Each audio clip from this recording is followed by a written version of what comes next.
Terry, we'll start with you. Can Edwin Diaz repeat last season's success? Is that to me? Yes, Terry. Okay. Yeah. Oh, okay.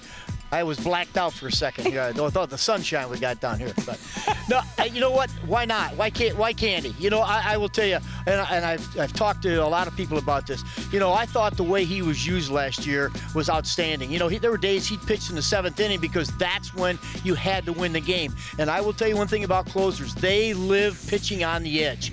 And so the more you can keep him sharp, the better he's going to be. And that's what. There's no reason why Edgar can't do it. Have another year like he did last year.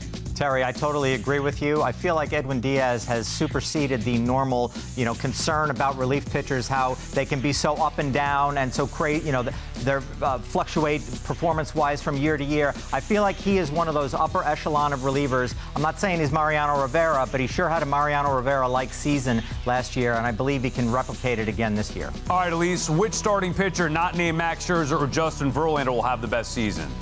I'm going to go with Garrett Cole. Or was only Mets stuff? I believe it was only Mets, yes. Oh, okay. Quintana, yes. I think that he... You love Quintana. Cole might have a good one, too, but I think... let's rein it in here. Let's get it together.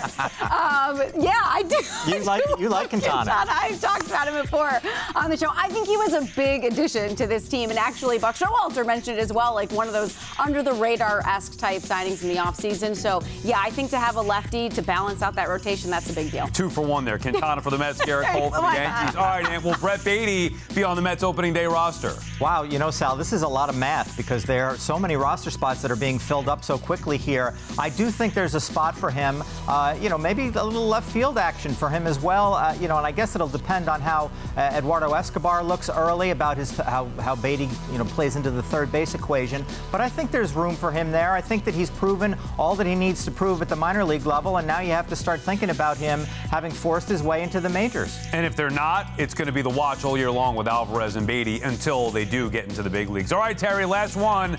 Will anyone this year top the 2016 spring training arrival of Yoenis Cespedes, as he famously came in on the white horse that you were there for? Do it. You can't do it. You can't do it. You can't do it. There's no way. And not only that, Sal, he had Syndergaard with him, right?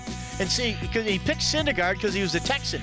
And he said, well, I'll get a horse for Syndergaard also. Little did he know Syndergaard's never been on a horse before, so he had to wear a helmet because he was afraid he was going to fall off the horse. So, no, that cannot be duplicated. Yeah, I mean, unless Pete Alonso is going to, fly a Black Hawk helicopter and land in center field somewhere. I'm not even sure that would do it, to be quite honest, because that was the Cespedes Syndergaard thing was so visual and zany that I don't even know if you could come up with something to top. I want to see Nemo's new car. Did you hear about the Audi he got with his new deal? He said that was like his one splurge. Not going to top coming in on a horse. I just like seeing the cool cars. I want to see what car Lindor is buying McNeil as well for winning the batting title a year ago. Terry, next time I see you, I want the real story of how you were feeling watching Cespedes ride in on that white horse ahead of a year where you had World Series expectations. Yeah, you're right. Yeah, unfortunately, this is a public show, Sal. We got to be careful.